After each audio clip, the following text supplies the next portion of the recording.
Awaken to play.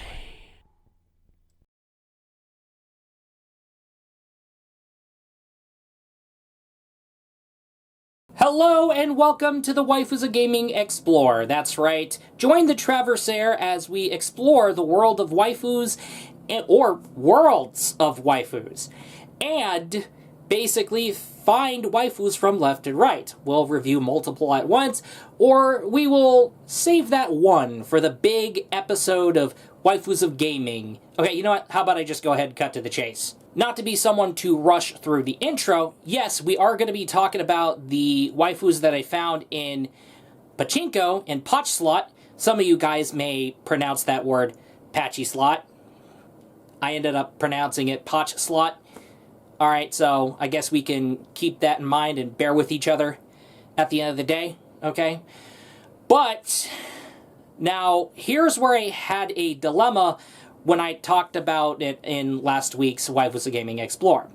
You see, there are legal complications that are going on when it comes to the law over in Japan. And because of that, I wouldn't go about calling Pachinko and Pachislot gambling.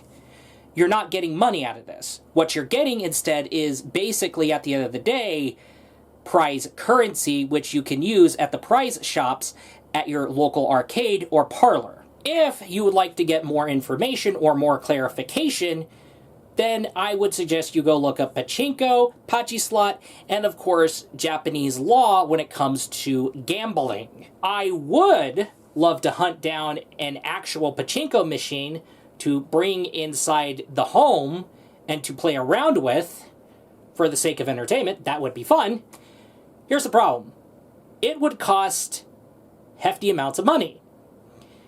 And when it comes to having it shipped to your door, especially from Japan, boy oh boy, I have news for you. You're also going to be paying for a fee. Like, there is that one storefront that is dedicated to selling Pachinko and Pachislot machines. However, they cost in the range between $500 to around $1,000. And then that's excluding shipping. Okay, excluding shipping, by the way, excluding tax. Oh, shipping? The shipping price for these machines? $550. $550, not $5.50, $550. So the costs pile up. They are very hefty, okay? And I could find one available locally, but we'll be working from square one. We're opening a can of worms here. That's going to be a complicated situation. Now, I did remember back from childhood, actually back from the 2000s, I think around late 2008, I was walking around a mall and there was like an antique store. I was looking around and I found this slot machine. Actually, it's a Pachislot for Devil May Cry, especially Devil May Cry 3. Some of you guys basically were like, dude, why didn't you hop on that shit? Why didn't you go get that shit? Why didn't you, like, say anything? Were you with your family at that time? Why didn't you say anything to your parents? Why? Why did you fucking sleep on that, dude? Why did you sleep on that? I understand. Yes, I know. This is, I get it. Yeah, I know, I messed up. Yeah, I know, it was so long ago, by the way. Very, very long ago, okay? Long time ago, okay? But we're in the world of now, and unfortunately we have no choice but to move on. However, there is another way to go about it. Simulations of Pachinko and Pachislot games, which have been made for consoles, in Japan only. You'll be importing. Yeah, good luck importing. These games, they stay in Japan for reasons. I ended up getting Hisatsu Pachinko Collection, as well as the Rakusho Pachislot series for the PlayStation 2. Now, Sega Saturn region locks, there's that. But PlayStation 2 region locks, that's going to be a pain in the ass. How do you do that? How do you get access to those games? How do you get through the region locks? I don't have a Japanese PlayStation 2. How do I do that? Don't worry, I found a way. Don't worry about it. There's another Pachinko machine series that has been simulated for console games. Or simulated on consoles. Okay, actually, I'll go ahead and bring another thing up. You know, these games at most come out surprisingly dirt cheap, especially when you import them from Japan. Or you buy them from a US seller. Because they're so cheap, because they're very common to be found when it comes to those Pachinko simulation games. But here we go, here's another one. This is Hisatsu Pachinko Station 3. And this one centers around the miniskirt police Pachinko machine. However, there is another Pachinko game that I did find, and it was one of the Sanyo Pachinko Paradise games. However, due to complications, I don't have that, but I did hop on something, and I did something, so I should be expecting something to basically come to my door. For the time being, we will talk about the lady who showed up as the mascot of Pachinko gaming, as a matter of fact. Made by Daiichi. That's right, Daiichi has been one of the companies known for making these Pachinko machines.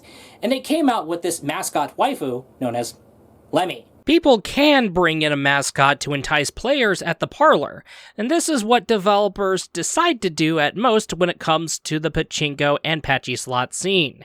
Pachinko and Pachislot has also been subject to mascot waifus, and these mascot waifus act as cheerleaders that would motivate the players in the fight to win big.